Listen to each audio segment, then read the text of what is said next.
We are going to jump right into it. Facts about all 18 types, multiple facts about all 18 types, and we are going to go in order of rarity. So the first type is going to be the most common, the most abundant. Of course, it is the water typing. Having 159 Pokemon part of it, making up 15.51% of all Pokemon, there's a lot of water types out there. And then on everyone's favorite topic, Pokemon that have to evolve via trading, water has the most of those bad boys with 6, and it has the most stupid Gigantamax forms with 6 as well. I'm not a very big fan of the Gigantamax forms. Almost giving water a run for its money is the normal typing, making up 133 species and 12.98% of all Pokemon. Not a single Pokemon gains the normal typing upon evolution. It also shares this trait with the bug type. Look at that, getting facts about all the types in this video. Now, Paradox Pokemon are also gatekeeping the normal type, as it's the only one that's not present anywhere in the Paradox forms. Third place is Grass, who has 130 species and 12.68% of Pokemon associated with it. Grass type gets the award of having the most stone evolvable Pokemon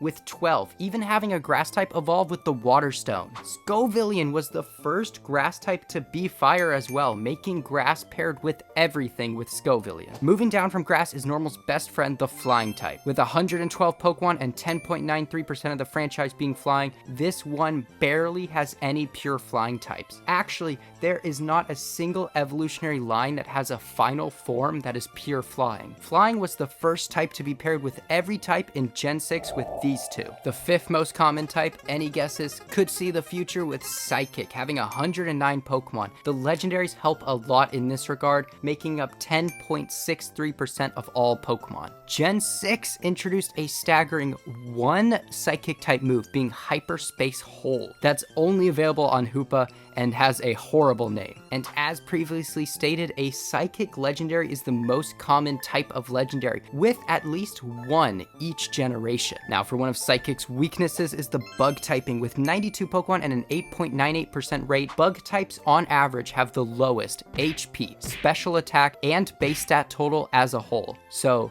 great job, Caterpie. Gen 6 took a page from Gen 1 and introduced only one line of bug types, but it's a pretty cool line. Now, the final starter type, Fire, only has 87 Pokemon and a 8.49% rate. Along with being the rarest starter type, it is also the only starter type not to be paired with every other type, as there is still not a single Fire Fairy Pokemon. But Victini could have fit that mold real well. Gen 2 is the only generation not to introduce a new Fire type specialist. Next up, Poison, with 87 species and making up 8.49% of all Pokemon. Wait a second.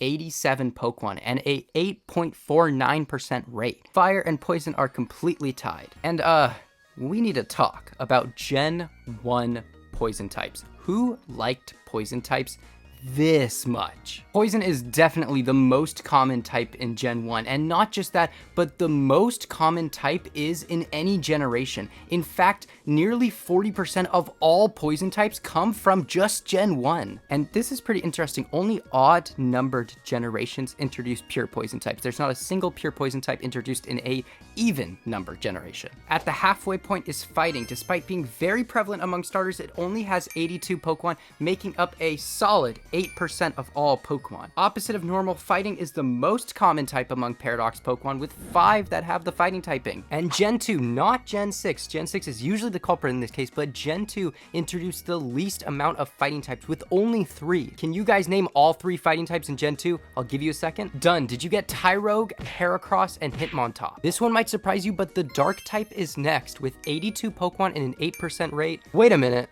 Okay, Fighting and Dark are completely tied, but I'm not gonna do that whole editing spiel of the time travel again. That was a lot of work. So this fact's a little different because it's a theory.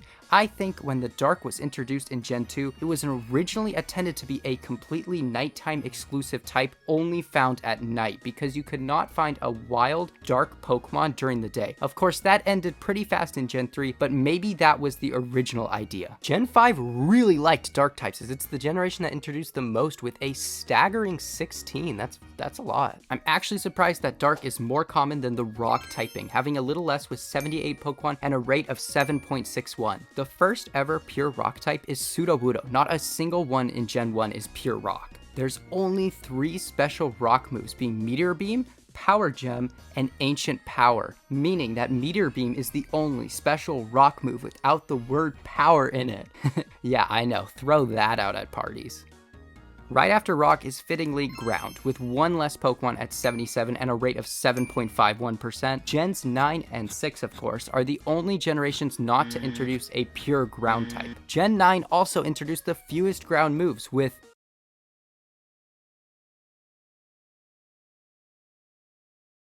0?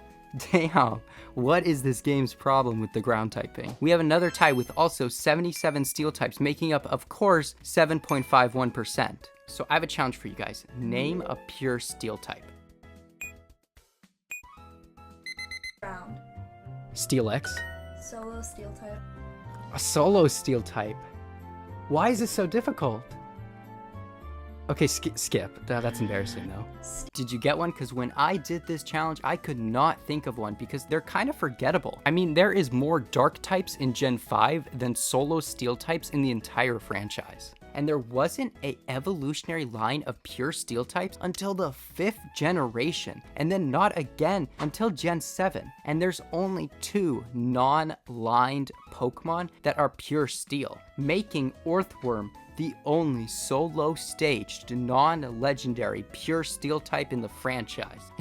Yeah, I know, throw that out at parties. In 14th place is Dragon, including 75 Pokemon with a 7.32% rate. Every single Dragon prior to Gen 9 is available in Sword and Shield, and on average, Dragon types have the highest HP, the highest special attack, and the highest base stat total as a whole. So, good job, Dratini. This one might shock you, but Electric is 4th from the bottom, pretty surprising considering there are only 73 Pokemon that are Electric types, making up 7.12% of all Pokemon. Electric and Ice have the fewest mega-capable Pokemon with only 2. So far, of course. Gen 3 has no dual-type electric types whatsoever, and Gen 6 has no pure electric types whatsoever. Yet another tie, there are 73 ghost types making up 7.12% of the franchise, and until Gen 8, every ghost move had 100% accuracy or could not miss, and this streak was broken with the move Poltergeist. Gen 5 introduced a grand total of 1 ghost move, being Hex. What's up, Gen 5? Usually Gen 6 is the one that sucks in the type diversity department. The newest type, Fairy type, is next, and there's 69 of them, making up a minuscule 6.73% of all Pokemon. Fairies have the lowest average attack of all Pokemon, so good job, Azurill. Why do you look so in pain all the time?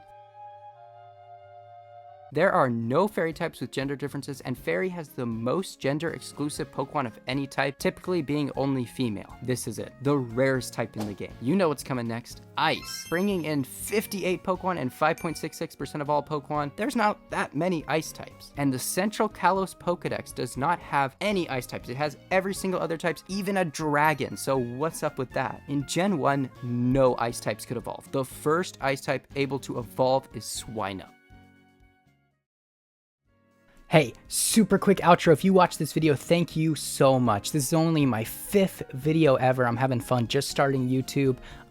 This is technically like my 1,000th subscriber special. I don't have 1,000 yet. I'm about 30 away at this point, but maybe this video will push me over the edge to 1,000. That would be amazing. If you liked it, there's more content like this to come, but exponential growth in quality, so they'll be better. I think this was pretty good though, but if you liked it, subscribe and a like would absolutely make my day, and thank you so much.